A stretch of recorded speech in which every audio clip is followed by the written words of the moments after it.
이 시간 함께 오늘 본문을 가지고 이 그리스도인의 확신이라는 제목으로 말씀을 나누려고 하는데요. 제가 다시 한번 오늘 본문 말씀 읽도록 하겠습니다. 믿음이 없이는 하나님을 기쁘시게 하지 못하나니 하나님께 나아가는 자는 반드시 그가 계신 것과 또한 그가 자기를 찾는 자들에게 상 주시는 이심을 믿어야 할지니라. 아멘.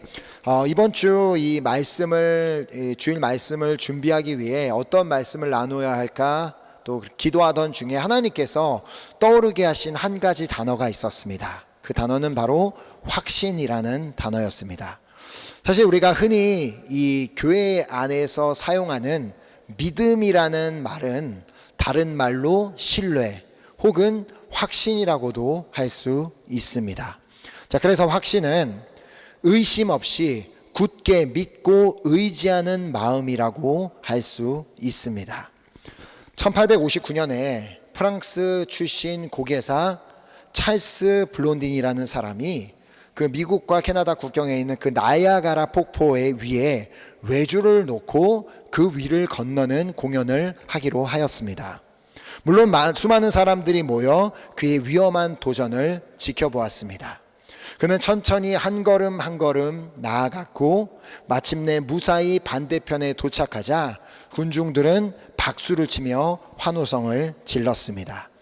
열광하는 관중의 성원에 보답하기 위해 그는 뒤로 걸어서 건너기도 하였고 안대를 차고 또 건너기도 하였고 자전거를 타고 건너기도 하였습니다. 그렇게 여러 차례 고개를 보여준 그는 마지막으로 군중을 향해 외쳤습니다.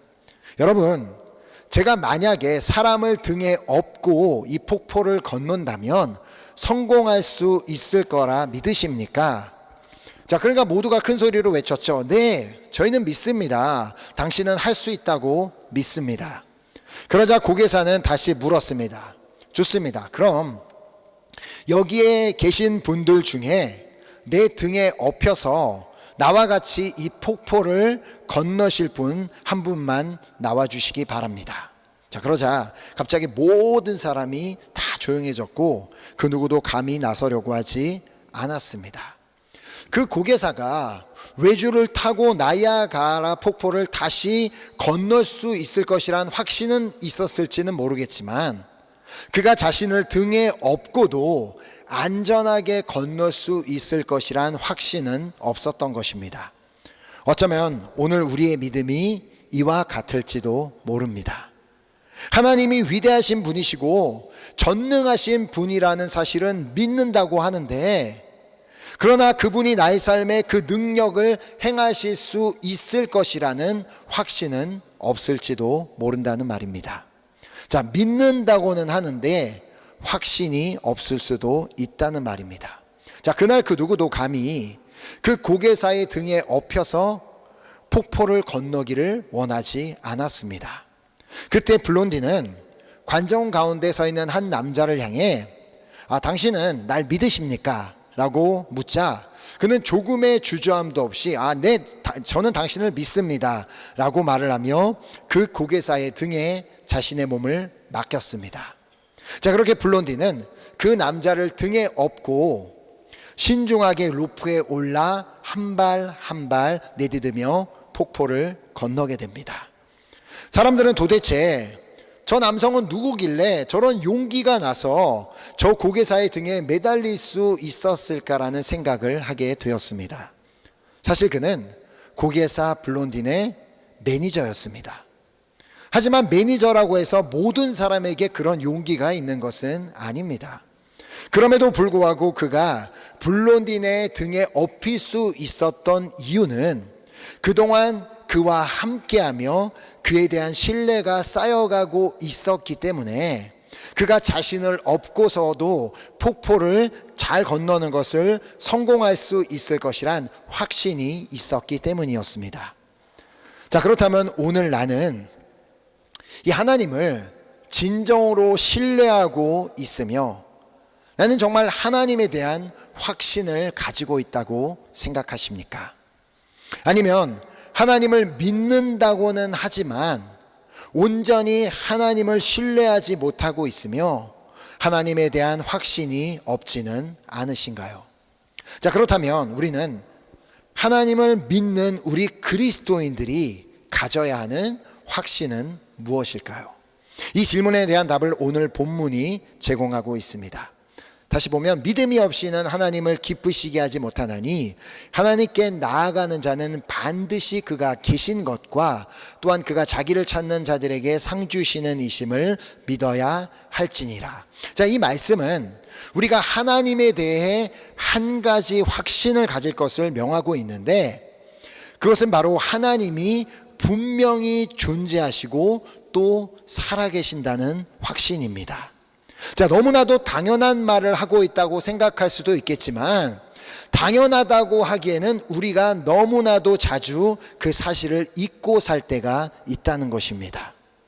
아니, 하나님이 살아계신다는 사실을 확신한다면서 왜 우리는 여전히 두려워하고 있으며, 왜 여전히 걱정하고, 왜 여전히 불안해하고, 왜 여전히 우울함 가운데 살고 있냐는 것입니다. 왜냐하면 우리가 아직까지는 하나님과 그리 친밀하지 않기 때문입니다. 하나님의 살아계심을 확신하기에는 하나님과 그렇게 가깝게 지내고 있지는 않기 때문에, 그래서 우리는 본문이 말씀하는 대로 날마다 하나님께 나아가야 하고 또 그가 계신 것을 믿어야 하는 것입니다. 자, 그래야지만 비로소 하나님에 대한 확신이 분명해질 수 있기 때문입니다. 다른 말로 우리는 처음부터, 태어날 때부터 하나님에 대한 확신을 가질 수가 없는 자들이었습니다. 왜냐하면 우리는 다 죄인이라 하나님과 이 관계가 단절된 상태로 태어났기 때문입니다. 자, 그래서 이사야서 59장 2절 말씀을 보면, 오직 너희 죄악이 너희와 너희 하나님 사이를 갈라놓았고 너희 죄가 그의 얼굴을 가리어서 너희에게서 듣지 않으시게 함이니라. 우리의 죄악이 우리와 우리 하나님의 사이를 갈라놓았기 때문에 우리는 본질적으로 하나님의 살아계심에 대한 확신을 가질 수가 없는 자들이었습니다.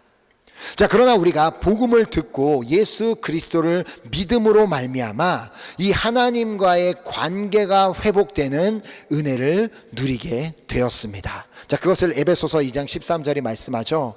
이제는 전에 멀리 있던 너희가 그리스도 예수 안에서 그리스도의 피로 가까워졌느니라. 아멘. 왜 하나님께서는 예수 그리스도를 이 땅에 보내셔서 그로 하여금 피 흘려 죽게 하셨습니까?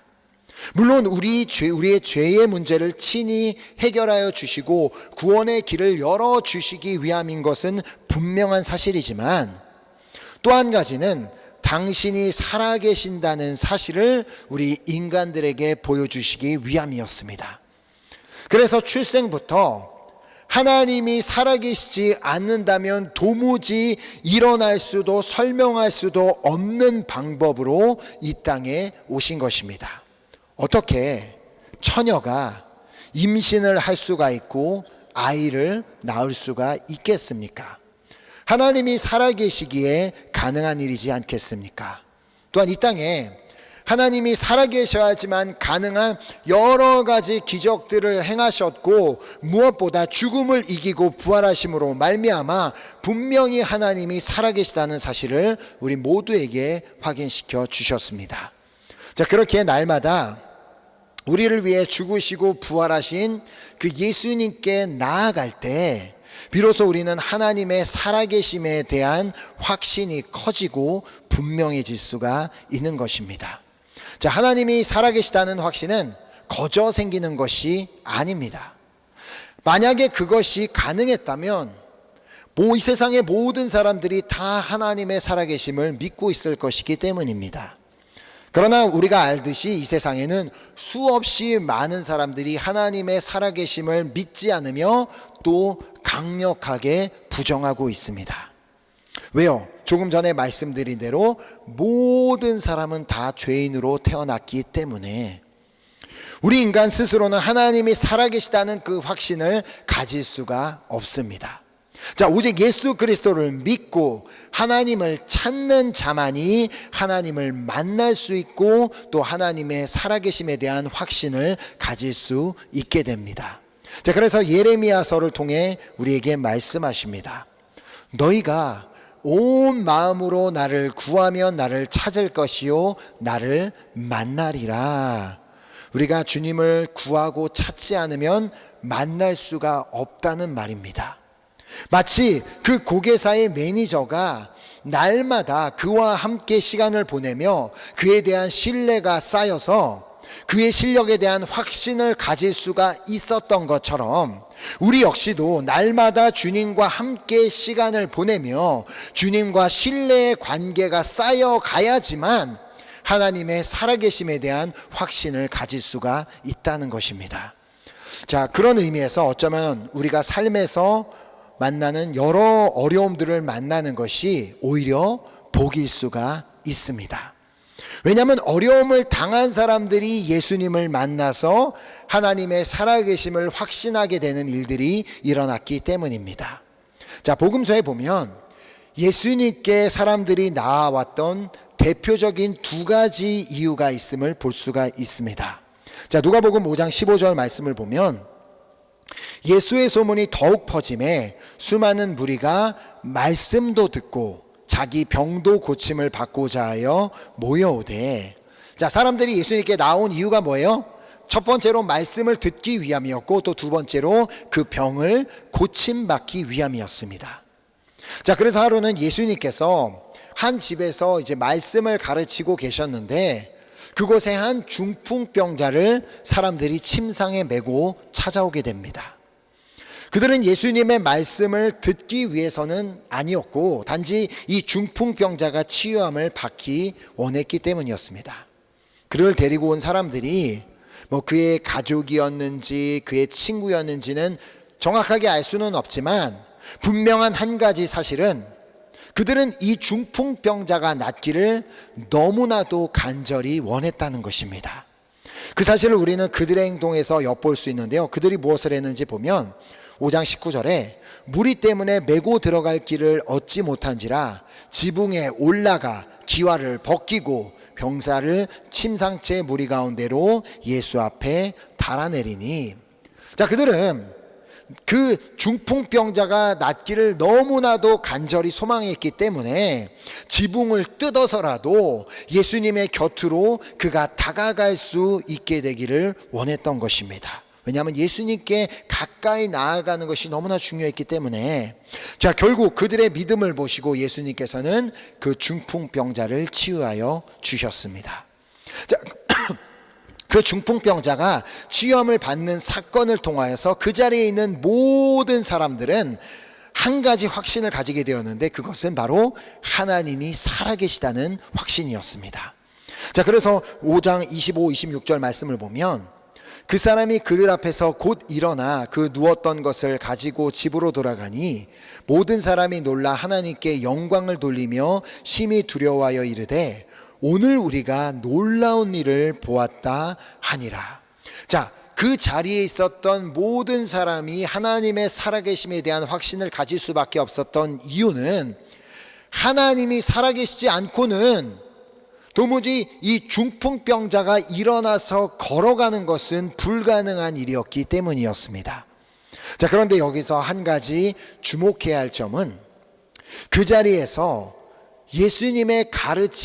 예수님께서 가르쳐 주시는 말씀을 듣기 위해 모여있던 사람들이 이 광경을 목격하고 하나님의 살아계심을 보게 되었다는 것입니다.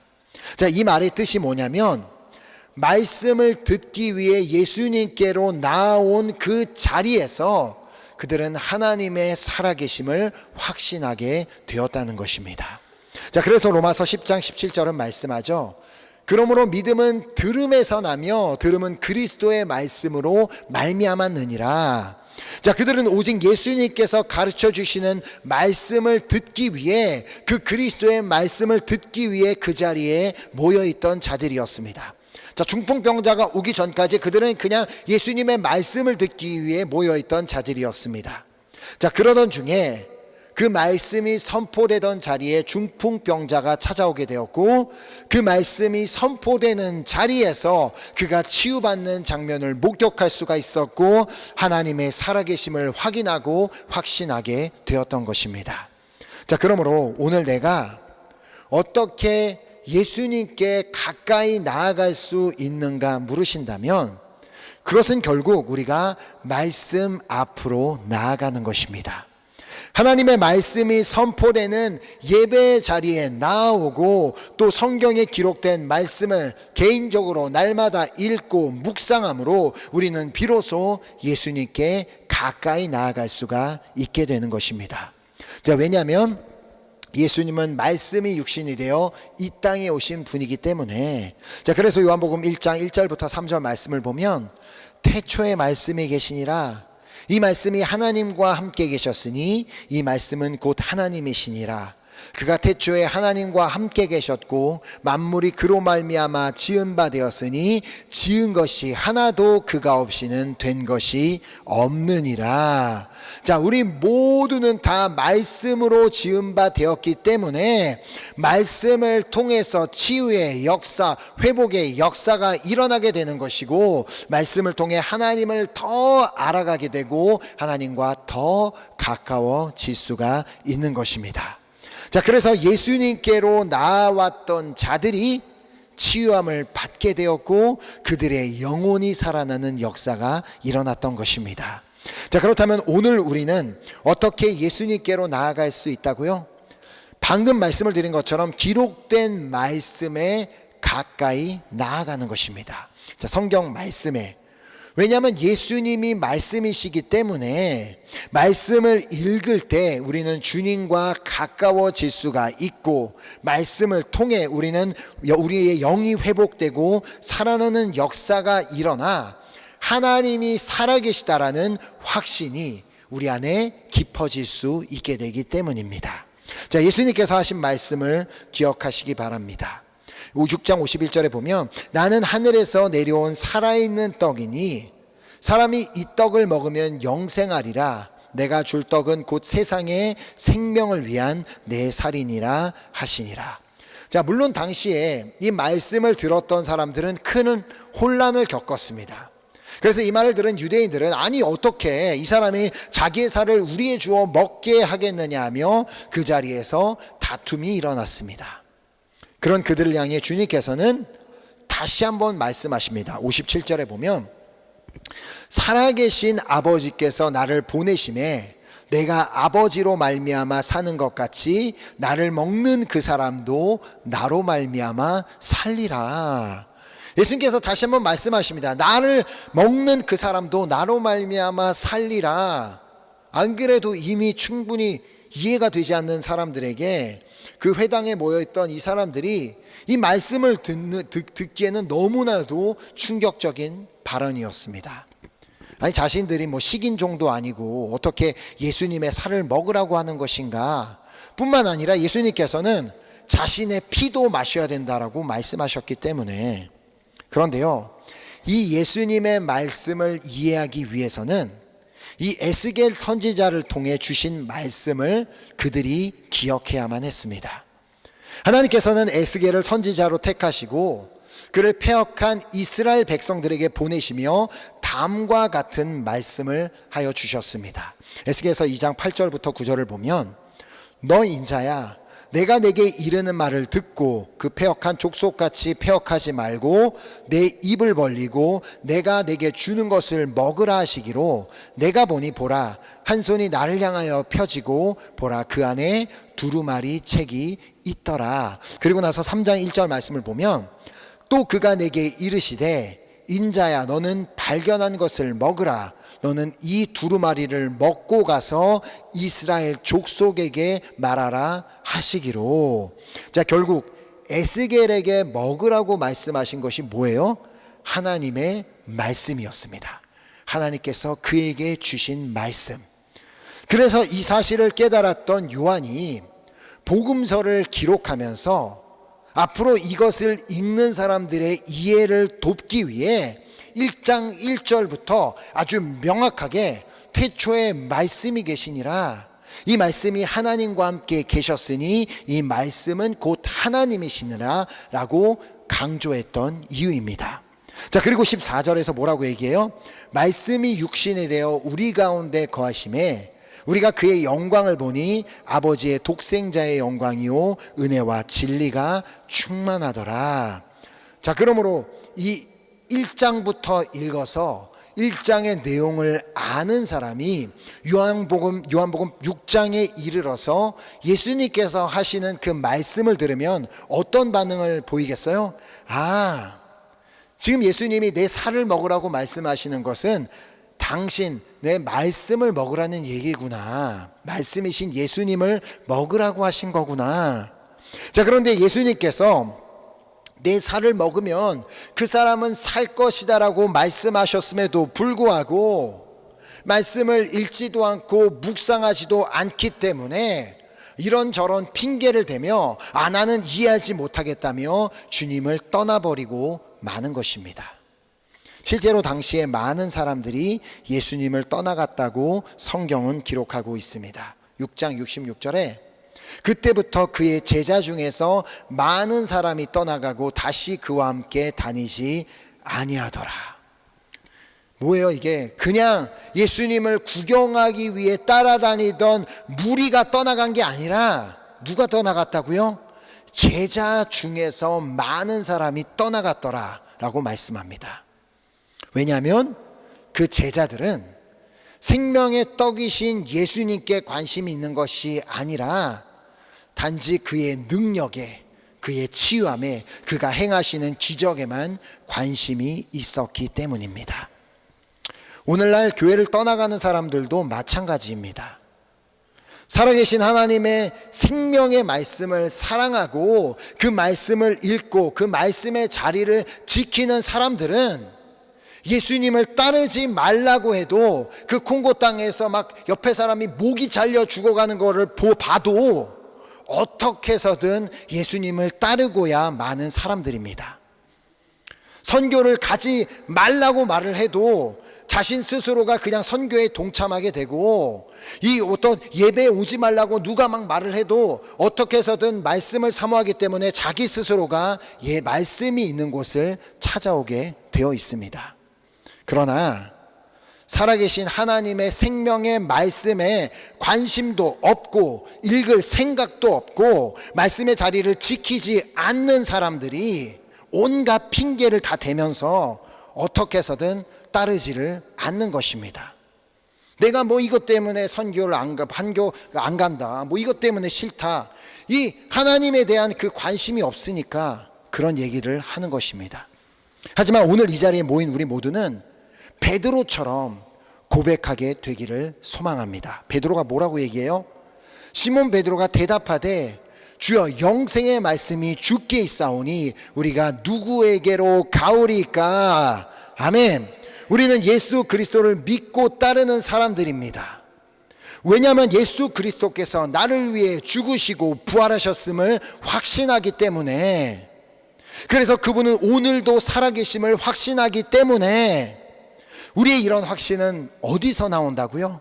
바로 오늘 본문에 있는 것처럼 믿음이 없이는 하나님을 기쁘시게 하지 못하나니 하나님께 나아가는 자는 반드시 그가 계신 것과 또한 그가 자기를 찾는 자들에게 상 주시는 이심을 믿어야 할지니라. 하나님의 살아계심을 믿고 또 그분은 자기를 찾는 자들에게 상 주시는 이심을 믿기에 어떻게 해서든 말씀이 있는 예배의 자리에 나오고 또 그 생명의 말씀 앞에 나오기 때문에 생겨난 확신입니다. 우리 안에 있는 이 확신은 그냥 가만히 있는데 생겨난 게 아니라는 말입니다. 어떻게 해서든 아파도 어떤 환경 가운데서든 예배 자리를 지키고 말씀의 자리에 나와 말씀을 듣고 개인적으로도 말씀을 들을 때 바로 하나님의 살아계심에 대한 확신이 내 안에 점점 굳건해져 가는 것입니다. 자, 그 뜻은 언제든지 지금은 내가 이렇게 막 신앙생활 잘하고 있다 할지라도 하나님의 살아계심이 믿어지고 막 확신한다 할지라도 조금이라도 예배의 자리를 멀리하고 하나님의 말씀과 멀어지게 되면 이 확신은 언제든지 사라질 수 있다는 것입니다. 그냥 가만히 있는데 유지되는 것이 아니라는 말입니다. 그러나 오늘 이 자리에 모인 우리 모두는 베드로처럼 어떻게 고백해요? 주님, 영생의 말씀이 주께 있사오니 우리가 누구에게로 가오리이까? 이렇게 고백하며 늘 생명의 말씀 앞에 나아감으로 날마다 하나님의 살아계시다는, 하나님이 정말 살아계시다는 그 확신을 가지고 날마다 그렇게 승리하며 믿음으로 살아가는 여러분과 제가 될 수 있기를 예수 그리스도의 이름으로 축복합니다. 아멘. 우리 함께 우리 귀한 말씀, 받은 말씀을 가지고 우리 결단하는 찬양 드리고 우리 기도하는 시간 갖도록 하겠습니다. 우리 하나님은 분명히 살아계십니다. 우리가 그 확신을 가질 수 있는 이유는 우리가 그 말씀이 예수님 앞에 늘 나아가기를 노력하고 우리 안에 그 말씀이 있을 때만 우리가 그 확신을 가지고 살아갈 수 있습니다.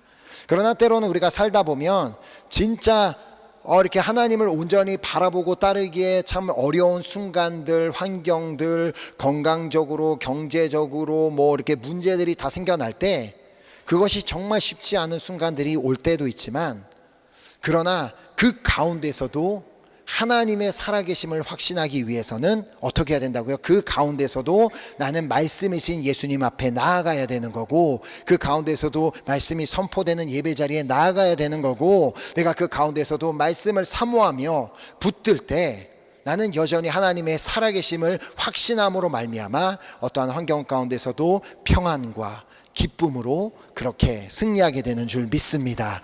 우리 함께 이 찬양을 고백하며 나아갈 때 주님이 다시 오실 때까지 비록 내가 그 예수님을 온전히 믿고 따라가는 길이 쉽지 않은 길이라 할지라도 나는 끝까지 믿음으로 이 길을 가겠습니다. 나는 끝까지 말씀이신 예수님을 따라가는 삶을 살겠습니다. 나는 그 귀한 결단을 가지고 우리 찬양하고 우리 기도하는 시간 갖도록 하겠습니다.